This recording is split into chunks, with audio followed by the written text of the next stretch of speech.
തിരുവനന്തപുരം വാമനപുരത്ത് വീണ്ടും തെരുവുനായ ആക്രമണം. ഓട്ടോ ഡ്രൈവർക്ക് പരിക്കേറ്റു. വളർത്തുമൃഗങ്ങളെയും തെരുവുനായ ആക്രമിച്ചു. മേഘനാമുരളി വിവരങ്ങൾ ചേർന്നു. മേഘന, ഈ വാമനപുരത്ത് തെരുവുനായ ശല്യമുള്ള സ്ഥലമാണോ ചോദിക്കുന്നില്ല. കേരളത്തിൽ എവിടെയും തെരുവുനായ ശല്യമുക്തമല്ല മേഘന.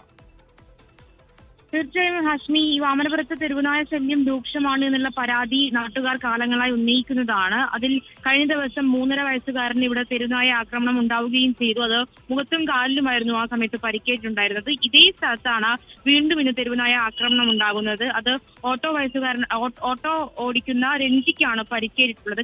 ഇടത് കാലിനാണ് കടിയേറ്റിട്ടുള്ളത്. അതിൽ നാട്ടുകാർ പറയുന്നത് അതേ നായ, കഴിഞ്ഞ ദിവസം കുട്ടിയെ ആക്രമിച്ച അതേ നായ തന്നെയാണ് ഇന്നും ആക്രമണം നടത്തിയത് എന്നുള്ളതാണ്. ഇപ്പോൾ പരിക്കേറ്റ രഞ്ജി തിരുവനന്തപുരം മെഡിക്കൽ കോളേജ് ആശുപത്രിയിൽ ചികിത്സ തേടിയിട്ടുണ്ട്. അതിൽ പ്രധാനപ്പെട്ട നാട്ടുകാരുടെ പരാതി എന്ന് പറയുന്നത് തെരുവുനായ ശല്യം അതിരൂക്ഷമാണ് ഈ പ്രദേശത്ത് എന്നുള്ളതാണ്. ഒരേ നായ തന്നെയാണ് ആക്രമിച്ചത്. അതുപോലെ തന്നെ ഇന്ന് തന്നെ പ്രദേശത്തെ വളർത്തുനായയും അതുപോലെ തന്നെ പശുവിനെയും അടക്കം ആക്രമിക്കുന്ന ഒരു സാഹചര്യം കൂടി ഉണ്ടായിട്ടുണ്ട്. ഇതിന് എത്രയും വേഗം പരിഹാരം വേണമെന്നുള്ളതാണ് നാട്ടുകാരുടെ ആവശ്യമായി വരികയും ചെയ്യുന്നത്. ഈ നായക്ക് പേവിഷബാധ ഉണ്ടോ എന്നുള്ളൊരു സംശയം കൂടി നാട്ടുകാർ ഉന്നയിക്കുന്നു. ലോകത്തെവിടെയായാലും ഏത് സമയത്തും 24 വാർത്തകളും ഓഗ്മെന്റഡ് റിയാലിറ്റി പാക്കേജുകളും എക്സ്പ്ലെയിനറുകളും വിശദമായി കാണാൻ ഞങ്ങളുടെ യൂട്യൂബ് ചാനൽ നിങ്ങൾക്ക് സബ്സ്ക്രൈബ് ചെയ്യാം.